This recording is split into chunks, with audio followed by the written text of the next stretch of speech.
días.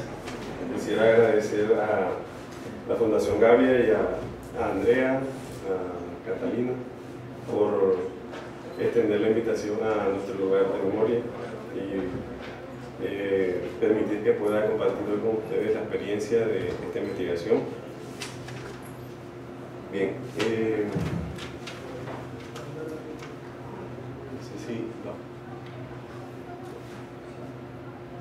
Bueno, era un poco, quiero empezar como, ¿por qué el título? ¿Por qué Santa Cecilia y la necesidad de comenzar narrando las prácticas culturales?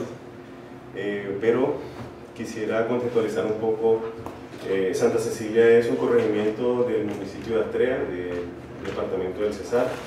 Está ubicado en el centro del departamento del Cesar.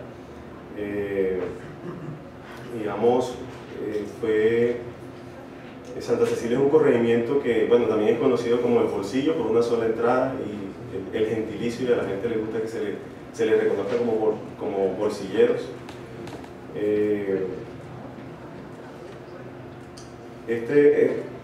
Digamos, Astrea y en sí el Cesar en general, tengo que decirlo,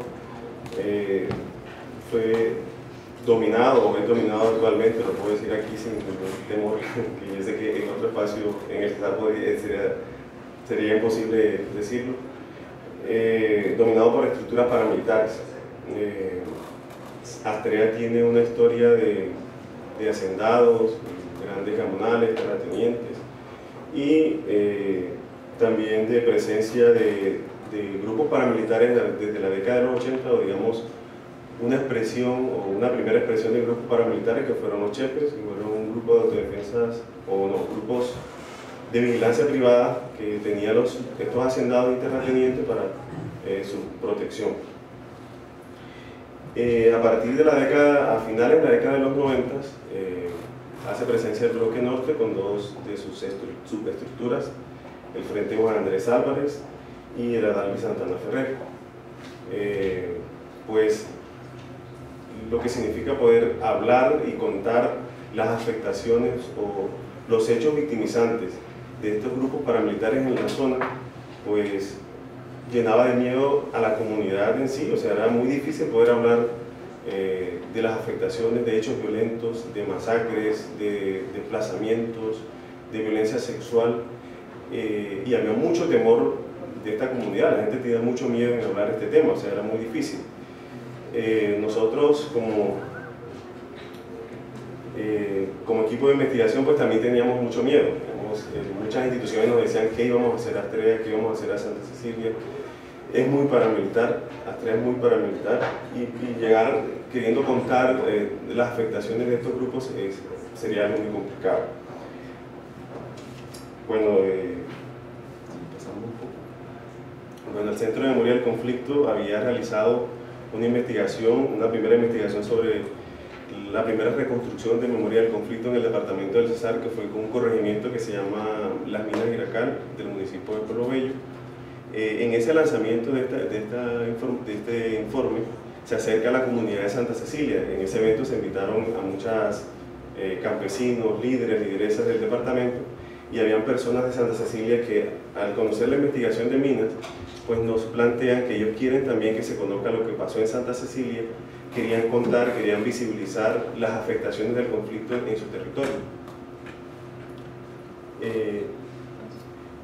Y pues ahí también surge el interés de parte del equipo del centro en poder intervenir y trabajar en el caso de Santa Cecilia.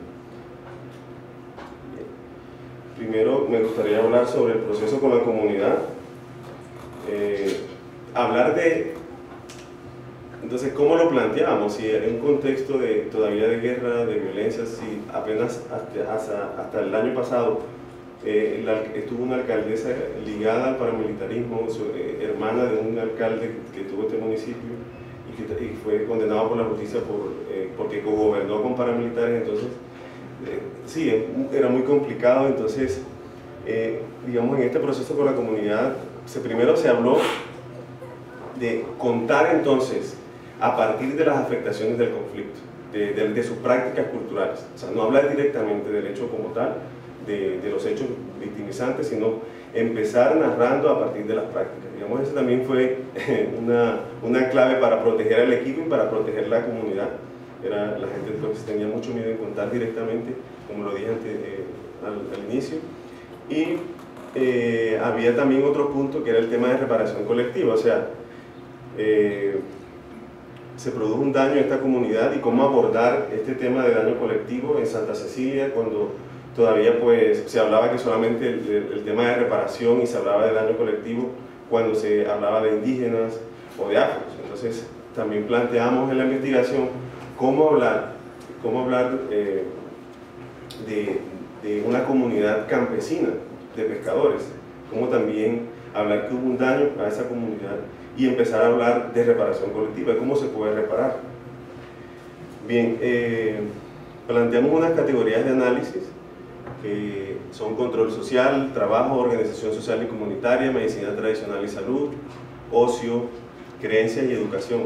A partir de estas categorías de análisis, bueno, se realizaron unos talleres con esta comunidad. Estas categorías nos permitirían conocer cómo fueron afectadas esas prácticas, en qué momento y cuál, digamos, era su estado actual o cómo se encontraban en el momento. Entonces, realizamos unos talleres, alrededor de 40 talleres en 3 lugares del departamento del Cesar. Cuando ocurre la masacre el 28 de enero del 2000 en Santa Cecilia, muchas personas se trasladan a municipios cercanos, como el caso de Astrea, del Paso y de Valledupar. La comunidad pidió que la investigación también contara con las voces de estas personas que se encontraban en estas comunidades. Decían como que queremos también contarlo desde Santa Cecilia, pero también queremos que los que abandonaron este territorio por la violencia estén también en este proceso, que puedan también contar. Y fue muy interesante porque, o sea, nos dimos cuenta que sabían dónde vivían, qué hacían, a qué se dedicaban cada uno de ellos. Entonces, sí, entonces era todo el tema de cómo afectó, y ahí empezamos como a discutir también el tema del daño, o sea, cómo se separa esta comunidad, cómo se desintegra, pero el contacto era permanente, o sea, sabían qué familias vivían en El Paso, sabían qué familias vivían en Valledupar, sabían qué oficios realizaban, sí, y había un contacto, digamos, directo y constante. Para realizar, digamos, estos talleres, la comunidad dice que quieren contar a partir de 1996. La comunidad de Santa Cecilia dicen: queremos que se empiece narrando desde 1996, que fue el inicio de la violencia en este territorio, en el corregimiento como tal, hasta el 2006. Se trabajó un antes, un durante y un después del conflicto, y eso pudo, digamos, nos ayudó a identificar el daño colectivo o el daño en cada una de esas prácticas.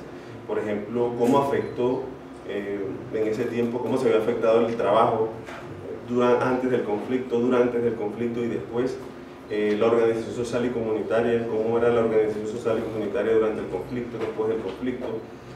Y también se realizaron unas entrevistas a profundidad a víctimas de la masacre, familiares víctimas de la masacre, y unas entrevistas de género. O sea, lo importante, al inicio de esta investigación, las mujeres fueron las que tomaron la iniciativa de contar. O sea, los primeros talleres eran de mujeres, pues tuvieron, digamos, la fortaleza y esta iniciativa de querer contar y narrar lo que había pasado, que luego se fueron uniendo los hombres. Digamos, fue muy interesante también escuchar la voz de ellas, las narraciones, y el papel de las mujeres en la comunidad. Fue muy importante que digamos, se empezara, creo yo, también con las mujeres, que se abriera, digamos, ese primer espacio. Y se hizo luego una revisión de fuentes secundarias para tener un contexto del Cesar, del conflicto del Cesar, para entender las lógicas y las dinámicas del conflicto de este departamento y específicamente de Santa Cecilia y el centro del Cesar. Bien, este es en reuniones con la comunidad. Bueno, aquí iniciábamos 15, 20 talleres, pero se iban sumando otras personas y a veces había talleres que nos desbordábamos porque eran 30, 40 y no sabíamos, y el equipo éramos 4 o 5 personas, pero esta investigación se me escapaba, contó con el apoyo también, sí, en el tema de protegerse y de blindarnos un poco una alianza con la Misión de Apoyo al Proceso de Paz con la OEA. O sea, era difícil, el acceso a Santa Cecilia es muy complicado. Entonces, entrar con los carros de la OEA blindaba también al equipo de investigadores poder entrar hasta allá. Entonces, hasta en estos talleres, hasta el conductor de la OEA colaboraba, por ejemplo, las mujeres que iban y estaban en los talleres, pero con quién dejaban los niños. Entonces, no sé, el chofer se quedaba jugando con los niños mientras hacíamos los talleres. O sea, fue, digamos, muy interesante cómo se iban sumando cada uno de ellos a este ejercicio. Y digamos, ahí se pudo, digamos, hacer y aplicar lo que metodológicamente queríamos. Quisiera hablar de resultados de esta investigación y, por ejemplo, se pudo hacer una reconstrucción y narración de los hechos. Ahí está todo el tema de la importancia de la memoria, o sea, el que se pudiera visibilizar, el que se pudiera escuchar también cómo había sido la afectación de cada uno, cómo había sentido el vecino, cómo había sentido mi amigo, cómo lo sintieron las mujeres, los hombres, los jóvenes, y esto permitió que se hiciera una narración de los hechos. O sea, y lo importante también que los jóvenes conocieran qué había pasado, porque se notaba, había un silencio. O sea, la generación actual no conocía qué había pasado en su territorio, porque los habían masacrado. Entonces fue un espacio importante para que se conociera todo eso y se visibilizaran esas narraciones. Hubo otro momento de la investigación que fue muy doloroso también, era en medio de ir contando las afectaciones a estas prácticas culturales, pero también las víctimas contaban, se pudo hacer unos perfiles de las víctimas de las masacres, quienes eran, nunca lo hablaban. O sea, esto lo hicimos como después de un año de estar trabajando con Santa Cecilia. La gente no quería hablar de sus muertos, no lo querían hacer. Entonces también permitió que se construyera, que se hicieran unos perfiles de las víctimas de esta masacre y que se escuchara también cómo querían recordar a sus muertos. La mayoría de las personas que murieron en esta masacre, de estas 12 personas que murieron en la masacre de Santa Cecilia, tenían un liderazgo en la comunidad, eran madres comunitarias, habían sido inspectores, presidentes de Junta de Acción Comunal. Entonces, que se diera ese espacio para que ellos hicieran los perfiles de sus víctimas, fue muy doloroso, pero también fue interesante también que en este espacio se pudiera reconstruir estos perfiles. Y era como cómo lo querían recordar, cómo recordaban, cómo querían que fuera recordado su papá, su mamá, su hermano.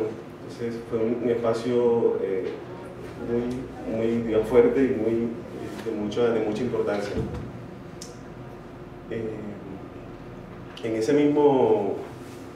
En el desarrollo de la investigación también se pudo identificar qué prácticas fueron afectadas por el conflicto. Eso nos permitió identificar cuáles fueron afectadas por el conflicto durante la presencia de las estructuras paramilitares, y aquí hubo y ahora, ¿cuáles son esas prácticas que se van a fortalecer? Digamos, uno de los puntos de la investigación era fortalecer una práctica afectada por el conflicto en Santa Cecilia, pero decíamos pero la gente, pues, ellos dijeron que no solamente era una, que pues eran todas, pero bueno, ahí tuvimos que concertar con ellos y las que ellos consideraban que eran importantes. Luego del análisis de categorías de esas prácticas, para que la gente pudiera entender, para que la comunidad entendiera la afectación de ese daño de cada una de esas prácticas, se hicieron unos cuentos y unas narraciones. Se hizo un cuento y una narración del control social, del antes, el durante y ahora, y el después. Se hizo un cuento de la educación, del trabajo, y eso permitió que ellos entendieran realmente dónde había estado el daño y qué les había afectado este conflicto. Luego se hizo una concertación con esta comunidad donde ellos decidieron que era el empaje, juegos tradicionales y campeonatos de fútbol, que eran estas prácticas que eran unas prácticas de identidad de esta comunidad que fueron afectadas durante el conflicto armado en esta zona. Entonces voy a hablar un poco de ellas. Por ejemplo, aquí está el empaje. El empaje es una práctica ancestral de esa comunidad, donde los hombres invitan a sus amigos, a sus vecinos, a sus compadres a que les ayuden a construir una casa de palma, y ese día las mujeres se encargan de hacer la comida. Digamos, el banquete con que se concluye la construcción de la casa es una comida hecha por las mujeres. Los hombres van construyendo la casa, van levantando los estantes, van haciendo el techo con varas, van haciendo el empaje y terminan con una comida. Entonces era una práctica de fortalecimiento de lazos comunitarios, o sea, de lazos de confianza que estaban allí en esta comunidad, pero que se perdieron por la acción de las acciones violentas. Y esa casa que se hizo, digamos, como una forma de fortalecimiento a esta práctica, se hizo una casa que se llama la Casa Campesina de la Abuela Jeco. Este nombre lo decidieron ellos porque, primero, una casa campesina para poder otra vez repensarse el tema de organización social y comunitaria que fue afectada por el conflicto. O sea, cómo se tomaban las decisiones en la comunidad, y querían un espacio para eso. Por eso pidieron una casa para reunirse, porque no tenían. En este mismo proceso, Santa Cecilia desde el 2000, después de la masacre hasta el 2012, en esta investigación escogen un presidente de Junta de Acción Comunal.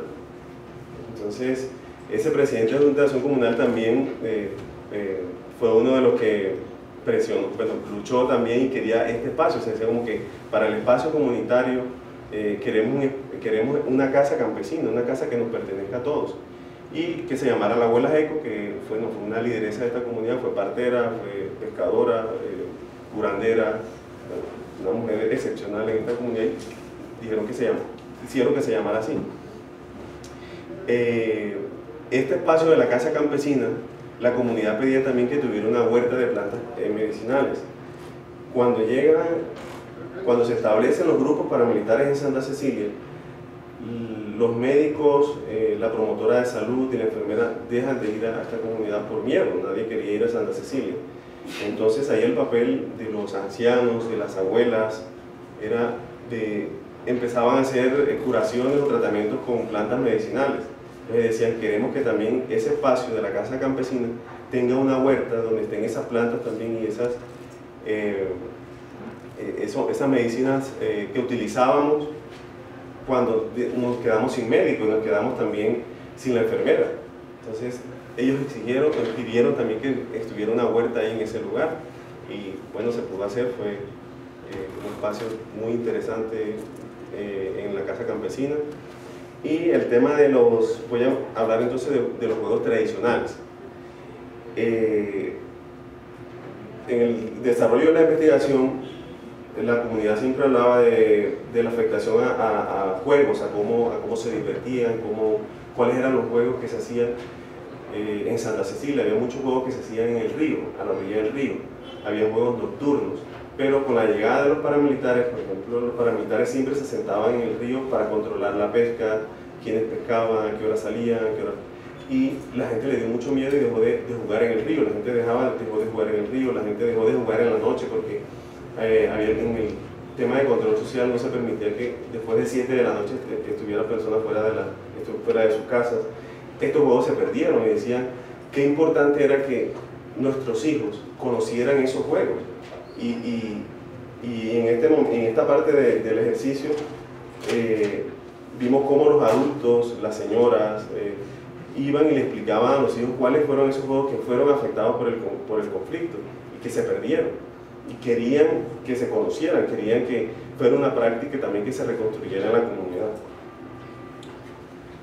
Los campeonatos de fútbol, bueno, ellos sinceramente cuando nos hablaron de campeonatos de fútbol decíamos, pero campeonatos de fútbol, ¿cómo así? O sea, pero en Santa Cecilia era conocida en la región, en esa parte, en el centro, sí, entre veredas y corregimientos y municipios cercanos, por los campeonatos de fútbol que se hacían ahí, que eran constantes, o sea, eran mensuales, y se reunían, iban de veredas cercanas, de Astrea, de El Paz, de Chimichagua o de Arjona. Pero con la llegada de los paramilitares, con establecer bases o campamentos militares ahí en la zona, ya la gente no quería entrar. Y luego de la masacre creó digamos, creo que en el mismo proyecto paramilitar el objetivo de las masacres es eso, o sea, es crear unas desconfianzas en la misma comunidad, o sea, y en los que están a su alrededor. O sea, la gente terminó estigmatizando y criminalizando a Santa Cecilia, claro. Se merecía la masacre, es gente mala la que vive ahí, no podemos volver nuevamente a Santa Cecilia, allá pasan cosas terribles. Entonces, la gente quería que nuevamente se hicieran los partidos de fútbol para crear un ambiente de confianza con esos campesinos que iban a jugar ahí, con esos amigos. Entonces, claro, entendimos todo eso, claro, la importancia de poder de dignificar el nombre de esta comunidad y con una práctica que se sentían identificados con ella. Entonces, en ese sentido nosotros dotamos ellos no tenían uniforme, no tenían, pues, un recurso en la investigación primero para hacer el empaque, hacerlo en el sentido de que se compró todo el material y la misma comunidad puso la mano de obra.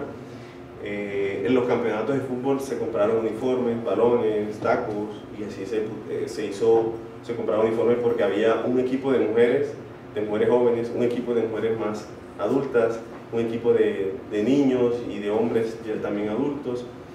Y la comunidad decía que ellos soñaban con una fiesta, o sea, con una fiesta para invitar a todos, a los que tenían 15 años que habían salido después de la masacre, a los vecinos de las fincas que no iban por temor a Santa Cecilia, querían que esa fiesta se llamara Santa Cecilia Renace, que se llamara así.